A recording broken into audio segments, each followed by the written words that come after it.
سلام ቤተሰበይ ከመይ ኣለኹም ደህና ዲኹም? ኣነ ደህና እየ እግዚአብሔር ይመስገን። ሰላም ክትኮኑ ካብ ዘለኹም ሞ ሰናይ ትምኒተ እዩ። ናይዛ ቻናለይ ተኸታተልቲ ዝኾንኩም ቤተሰበይ ሼር ሰብስክራይብ ገርኩም እንድታበረታትዑኒ ብጣዕሚ እየ ዘመስግን። ክብረት ይሃበለይ ክብለኩም ፈቱ።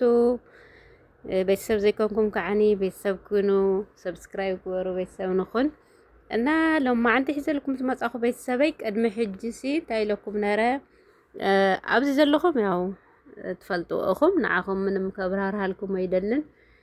ኣብ ኣጋጣሚ ኢየሩሳሌም ኣፍቱ ብሩኽ ቦታ ኣፍቱ ቅዱስ ቦታ ዘይበጻሕኩም ዘይረኣኹምዎ ዘሊኹም ግን ንዓኹም ንእሽተይ ቦታ ኣነ ክስታይ ዝበልኳሲ ተርእየኩም።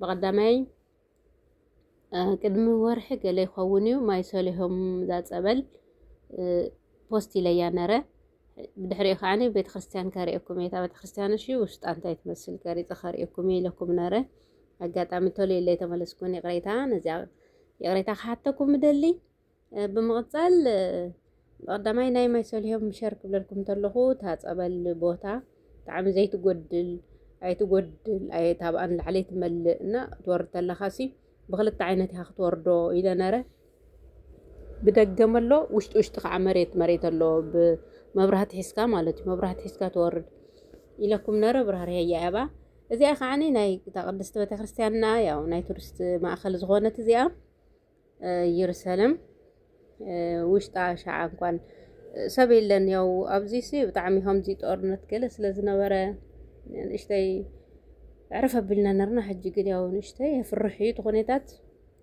ኣብ ፅቡቅ የለን ግን بقدام عرف مسولنا نشتي سلام مسكونس كيدنا احنا مصابل كنحصبلنا نفتو ما يسليهم كلاي كعني يو تخستنا مسعمنا نمساقلينا خيدنا نرنا شعاقن قريصه زمصاهو ذا بتكريستيان وشطا ጌታችን ኢየሱስ ክርስቶስ ተቀበረላ ያ ወፍታውሽጥ አላ መቃብር ዛ መቃብር ዚያ ያው ዚያም ደቀይ ዛ መቃብር ዚያ ጌታችን ኢየሱስ ክርስቶስ ተቀበረላ መቃብር ያ መጀመሪያ ከናተለና በዚያ ተሳሊምና ኢና አነ አጋጣም ስለቀርጸው ነበርኩም በረይ ኣብዚያ ተሳሊምና ኢና ናአቱ እዚያ ንሳለማ ብድሕሪ ውሽጣ አቲና ሁሉ ነገር ክስታይ ንብል ማለት ንርኢ እዚያ ተሳሊምና መስአተና ይቅሬታ እዚያ ተሳሊምና መስአተና በዛ ክስታይላ ሞባእ ትወድቃላ ዓባይ ማለት እዩ ሽምዓ ንውልዕላ ኣብኣ ሞባእ ነውድቕ ሽምዓ ወሊዕና ገሌልና ሽምዓ ወሊዕና ምስ ወዳእና ብድሕሪኡ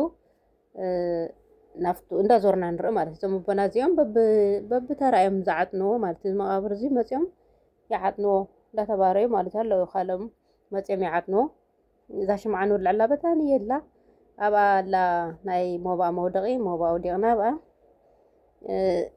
ተባሪኽና ሽምዓና ወሊዕና ብድሕሪኡ ምስ ወዳእና እንዳዞርና ንርኢ ማለት እዩ ሽዑ ብዙሕ ቱሪስት የለን ሓደ እዩ ሕልፍ ኢሉ ዘሎ ማለት እዩ ምስቲ ኩነታት ስለ ዝነበረ ብዙሕ ታብ ደገ ዝመፅእ ይነበረን ክብለኩም እደሊ እዚኣ ትመስል ጌታችን ኢየሱስ ክርስቶስ ይዓጥንዎ ኣለዉ እንዳዞሩ እና ውሽጣ ከዓኒ ኣፍታ ውሽጣ ከዓኒ እዛ ቦታ እዚኣ በዚኣ ኣላ ናይ ስለድሕኖ ኩሉ ዘለዎ እያ ናብዚኣ ኣተኾን ኣነ ንሶም ኣትዮም ኣነ ሰኢደ ግን ከኣቱ ተለዉ ቀሪፀዮም በረይ ኣነ ኣተኾን ክንኣቱ ንኽእል ኢና ኣጋጣሚ ተንቆልዑ ስለ ዝነበሩ ግን ውሽጢ ኣተናን ከይንርብሽልና ማለት እዩ ነሮም ዓበይቲ ውሽጢ ሲ ኣብዚ ሕጂ ኣቦና ዝኣተውሉ ከይንርብሾም ህፃውንቲ ቆልዑ ስለ ዝሓስቡ ከይርብሾም ኢልና ማለት እዩ እዚኦም ከዓ ራእይዎም ከዓጥንዎ እዮም ዝመፁ ዘለዉ እዚኦም ተሓወልቲ ዓጥንዋ መጀመርያ መቃብር ማለት እዩ ዓጢኖማ ብድሕሪኡ ዘይሮም ዓጢኖም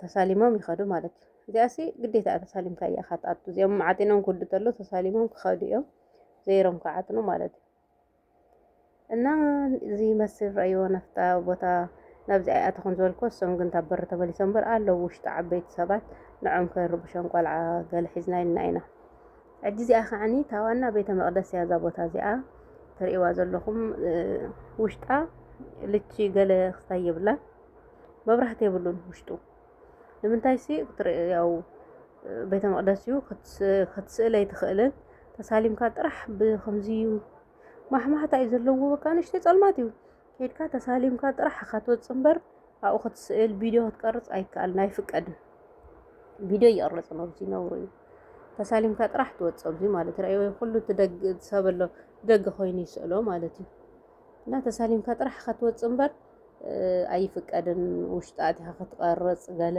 ኣይፍቀድን እዛ ቤተ መቅደስ ውሽጢ እያ ብለኩም ማርያም ናይ ማርያም ክስታይ ዘለታ ኣብ ማእኸል እያ ዘላ እዛ ቤተ መቅደስ ከዓኒ ኣብ ማእኸል እያ ዘላ እና ብጣዕሚ ክስታይ ዝብል ዝገርመካ ነገር ራእይዋ ጸልማት እያ ኣነ ብጎኒ ኮይና እያ ስለዝፈራሕኩሲ ብጎኒ ኮይና ይሰኣልን ገለ ስለዝብሉ እዚኦም ኣቦናዮም ኣይሰኣልን ስለዝበሉስ ብጎኒ ኮይነ እያ ኣነ ከዓ ክስታይ ለያ ኣልዒለያ ማለት እዩ ኣናኡሲ ኣይተሰኣሉ ርሕቕ ኢልኩም ርሕቕ ኢልናቱ ደጊኡ ገለ እንተዘይኮይኑ ናብ ውሽጢ ከምዚ ካሜራ ሒዝካ ገለ ኣይእቶን ስለዘይፍቀድ እዩ ስለዝብሉና ኣነ ርሕቕ ኢለ እየ ኣጋጣሚ ስኢለያ ማለት እዩ ኣነ ርሕቕ ኢለ እየ ስኢለያ ክብለኩም ፈቱ ንኸምኡ ስለዘይፍቀድ ስለተባህለ ማለት እዩ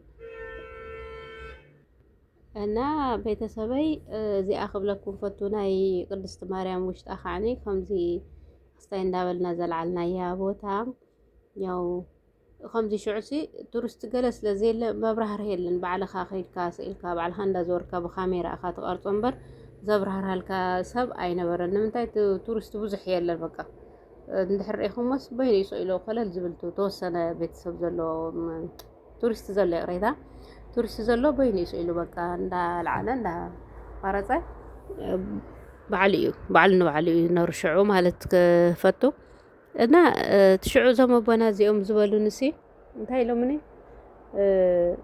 ምሳና ምጥዑይ ሰብ እዮም ወዲ ዝዓዲ ኣይኮኑን ወዲ ካሊእ እዮም ዓዲ እዮም እስራኤላዊ ኣይኮኑን እና እንታይ ኢሎምንሲ እዚ ቦታ ትፈልጥዮ ዶ ከመይ ከም ዝኾነ ገለ ኢሎምስ ኣነስ ብዙሕ ይፈልጦን ኢሎም ናይዚ ታሪክ ኢየሩሳሌም ክትምስረት ተላ ኢየሩሳሌም ክትስራሕ ተላ ዝቅዱስ ቦታ ኩሉሲ 40 ዓመት ይወዲእ ኢሎም ነዚ ንኽሰርሖ ኩሉ ታብ ማይ ሰሊሆም ጀሚሮም ሳብ ጎለጎታ ዘሎ እዚ ተቅዱስ ቤተ ክርስቲያን ኩሉ ከውሒ በቃ ብታብ እምኒ እዩ ኩሉ ነገር እምኒ እዩ ሕጂ እዚ ክስራሕ እንከሎስ ኢሎምኒ 40 ዓመት ይወዲእ ኢሎም ነዚ ቀሪፆም ክውድኡ ካልኣይ ከዓኒ እቶም መፅኦም ዝሰርሖ ነበሩ ከዓ ሳይንስት ኣለዉ ተባህሉ ሳይንስቲ ታብ ተፈላለየ ክፍለ ዓለም ታብ 23 ክፍለ ዓለም እዮም መፅኦም ተዋፂኦም እቶም ቱሪስት ዝነበሩ ነቱ ናይ ቱሪስት ቦታ ክሰርሕዎ ዝነበሩሲ ታብ 23 ክፍለ ዓለም መፅኦም እዮም ሰሪሖሞ ኢሎምኒ እና ብጣዕሚ እዚ ሰይፈልጦ ነረና 40 ዓመት ወዲኡ ኢሎም ኣለዉ ተባህሉ ሳይንስት እዮም መፅኦም ሰሪሖሞ እዚ ኩሉ ቅርፂ ከውፅኡ ኩሉ ከውሒ ስለ ዝኾነ በቃ ብእምኒ እዩ ከም ዝብሉ ኮት ገለ ስሚንቶ ኮይኑ ኣይኮነን ተሰሪሑ ስለዚ ብጣዕሚ ዝገርመካ ኣንሳኡ ኮይኑ እንኳን ዘይፈለጥኮ ነረ ከምዚ 40 ዓመት ይወዲ ገለ ሰይፈልጦ ነረ በቃ ከምዚ ከይድና ንስዕም ዮርዳኖስ ከይድና ንስዕም ቤተልሔም ከይድና ንስዕም ናይ ኣቦና አብርሃም ገለ ዘለዎ ንዕፅምቱ ገለ ዘለዎ ኩሉ ርኢና ንመፅእ ዝኾኑ ተወሰኑ እንድሕረልዮም የብራህርህልና እምበር ከምዚ ክስታይ ኣይነበረን ክብለኩም ፈቱ ግን እዚኦም ነጊሮምኒ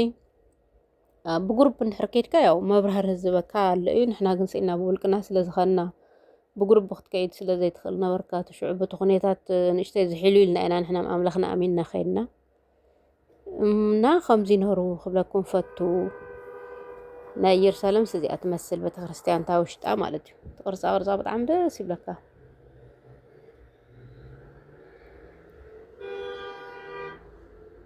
እና ሕጂ ከዓኒ በአምሓርኛ ለትግርኛ ለማትሰሙ በአማርኛ ልንገራችሁ ቤተሰቦቼ እቺን የኢየሩሳሌም ምንድነው ስለ ቆየሁት የኢየሩሳሌም ቤተክርስቲያን ውስጣን አሳያለሁ ብዬ ነበረ ከዚህ በፊት የምታውቁትን ያው እዚህ ያላችሁትን መጣችሁ ያያችሁትን ያው ለፉት የማታውቁትን ግን ያችን ቅድስት ቦታ እንዴት እንደሆነች ላሳያችሁ ነው ብዬ ነው እንትን ብዬ ነበረ እና መጀመሪያ ስንገባ ያለው ማለት ነው አሁን እኔ እንትን ላይ መጀመሪያ ስንገባ ያለው ይሄ መቃብሩ የጌታችን ኢየሱስ ክርስቶስ መቃብር ነው እዛ ተሳልመን ከዛ በኋላ ሞባ ጥለን ሽማጥ ዋፍ ወይም ወልተን ከዛ በኋላ ካበራን በኋላ ከይነን ሄደን እየዞርን እናያለን ማለት ነው እየዞርን ካየን በኋላ ሁሉም ነገር እየዞርን እናያለን ያችን ቤተ መቅደሷን ግን ውስጥ ገብተህ መሳል አይቻልም። ካሜራ ማንሳት አይቻልም ማለት ነው። እችን ቦታ እንትኑ ጨለማ የሚታየው ውስጡ መሀል ላይ ያለችው ቤተ መቅደስ ናት። ስዕለ አድኖ ምናምን ያለው ነው እና እዛ ሄደህ ካሜራ ይዘህ አይገባም፣ ነውሩ ነው። እዛ ካሜራ ይዘህ አይገባም። ከዛ በኋላ ተሳልመህ ግን ሄደህ ገብተህ ተሳልሞ መውጣት ይቻላል። በጨለማ ነው ግን በቃ ጨለማ ነው። ቀስ እያልክ ገብተህ ተሳልመህ ትወጣለህ ማለት ነው። ሌላ ነገር ግን ማድረግ አይቻልም። ይሄ ያነሳለሁ እንደዚህ እነሳለሁ እኔ ራሴ ዙኝ ምናምን አይቻልም፣ ክልክል ነው እላችሁ ፈልጋለሁ። እና ከዚህ በፊት የማይ ሰሊሆምን ሼር ብዬ ነበረ። ከወር በላይ ሆኗል። እና የማይ ሰሊሆም እቺም መቤታችን ያለችበት ጎለጎታ ነው። ማይ ሰሊሆም ደግሞ ያው እንትን ላይ ነው ታች ከጎለጎታ ያው ራሱ አንድ ነው። ውረድ ብለህ ነው ቁልቁለት አለው ማለት ነው። ከዚህ በፊት እንትን ብዬው ነበረ። ቁልቁለት ነው ቦታው። በሁለት አይነት መንገድ ነው ብያለው። ሁለት መንገድ ነው። አንዱ በፀሐይ በደጅ ማለት ነው። ቁልቁለት ነው ግን እንዲሸርተት ካልክ መከራ ነው። በጣም እንትን ነው። ውስጥ ደግሞ በደጁ የ25 ደቂቃ ምናምን ይጨርስብሃል። በውስጥ ከገባህ ከሄድክ ደግሞ ያው 34 ደቂቃ ይጨርስብሃል በመብራት ማለት ነው። ውስጥ ነው መሬት ትሄዳለህ ማለት ነው። ለማየት ከፈለክ ያ ሁሉ እዛ ውስጥ ያለው ለማየት ከፈለክ አለ። እኛ ግን ፈርተን እሱ አልሄድንም። በዚህ ልጅ ይዘን ነው። እኔ ራሴም እፈራለሁ። በጣም ጨለማ ነው። በጣም ነው የምፈራው። በዛ አልሄድኩም። በደጁ ነው ቀስ ብለን እየተራመድን እንደ ህፃን ታቴ እያልን ነው የወረድነው ልላችሁ ፈልጋለሁ። ይሄ ቁልቁለቱ ማለት ነው። ወደ ማይ ሰሊሆም ጸበል ስንሄድ በጣም ነው ተጠንቅቀህ የምትሄደው። እንደዛ ብለን ሄደን ጨለማው ግን ፈራሁ እኔ ልላችሁ ፈልጋለሁ። እና እችን መቃብር የጌታችን ኢየሱስ ክርስቶስ መቃብር ያላቻት ናት። እሷን ተሳልመህ ሄደህ ሞባእ ጥለህ ከዛ በኋላ ደግሞ ጧፍ ነው ሸማ ነው አብርተህ ከዛ በኋላ የፈለግከውን እየዞርክ ታያለህ። ያው የሚያብራራ የለም በራስህ እየሄድክ እየዞርክ ታያለህ ማለት ነው። እና ይሄንን ነበረ ያው አማርኛ ለማሰቡ ትንሽ ተንተባትቤያለሁ። ይቅርታ ጠይቃቸዋለሁ ቤተሰቦቼ። ሼር ሰብስክራይብ እያደረጋችሁ እያበረታታችሁኝ ነው ወይ? ዛሬ በእግሩ ነው ሄደው አማርኛ እያበረታታችሁኝ ነው ቤተሰቦቼ። በጣም ነው የማመሰግነው። በጣም እግዚአብሔር ይስጥልኝ ልላችሁ ፈልጋለሁ። ቤተሰብ ያልሆናችሁ ደግሞ ሰብስክራይብ ጋርጋችሁ ቤተሰብ ነውን። ሰላም ከሆነ እግዚአብሔር ሰላም ከሆነ ያለውን ነገር በተቻለኝን ቀርጬ አመጣላችኋለሁ። ግን አሁን ስለሚያስፈራ ነው። እዚህ ያለው ሁኔታም ጥሩ አይደለም። በጣም እኔ እንጃ። ሁሉ ሀገራችንም ሰላም ያርግልን። ሁሉ ዓለም ሰላም ያርገው። በቃ እኔ እንጃ።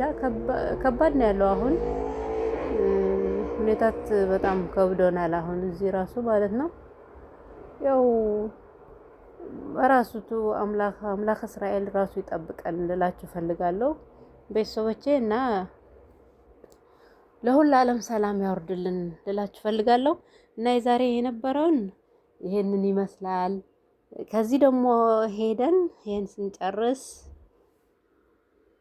ታብዚ መቅጻል ድማ ቤተሰበይ ያው ነተም ትግርኛ ዘይኽእሉ ንእሽተይ ተንታባት ይበሎም ቤተሰበይ ያው እንደና እንኳን ገልጸ ይኸፈውን ብድሕሪኡ ከዓኒ ታብዚ ምስከድና እንታይ ጌርና ቤት ምግቢ ኸይድናሲ በቃ እምኒኡ ኩሉ ታእምን ተቀረጸ ኩሉ ኢለኩም ኣለኹስ ቤተክርስትያን እዚ ታእምን ተቀረጸት ያ ኩሉ እምኒኡ በቃ ኸይድናስ ከም ህድሞ እዩ ግን ታው ከውሕ ተጸረበ እዩ ትርእይዎ ኣለኹም እዮ ኸይና ከዓኒ ንእሽተይ ዕረፍቲ ገርና ምሳሕ በለና ምስ ደቅና ድሕሪኡ ዘሎ ሰዓታት ንገዛና ተጓዒዝና ብለኩም ሕጂ ከዓኒ ኣነ እግዚአብሔር ሰላም ይግበረልና ኩሉ ያው ባዕድና እንታይ ኮይነሉ ሕጂ ሰሙን እዚ ሕማቕ ኣሎ ሰላም ይወርደልና ንሙሉ ዓለም ሰላም ይግበረሉ ኣብዚ ንእሽተይ ኩነታት ሕማቕ ኣሎ ሰላም ይግበሮ እንተዚ ኣለ ሰላም እንድሕር ኮይኑሲ ከይደ ሓደ ቅዱስ ቦታ ብርኽቦ ስታይ ናይ በረከት ቦታ ዘለዎ ቀሪፀ ከምፃልኩም እየ ግን ሕጂ ሕማቕ እዩ ዘሎ ኩነታት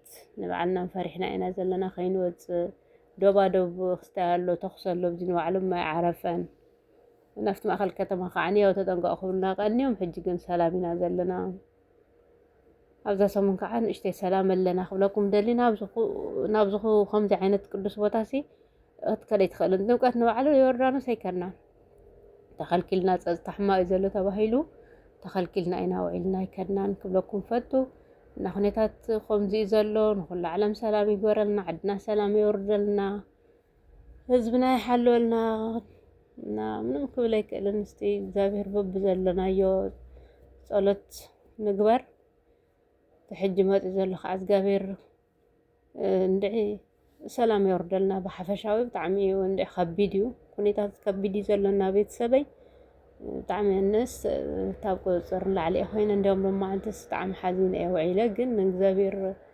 ندعي بعلست اخلكم يبلنا مثلا حزب تግራይ تعمي يفتن اي زلمو مواص يفطر له قبل دلي زمحواتي بزلهم سلام انقسانتنا من لكم بيت سبي لما انت بزي خلني باي باي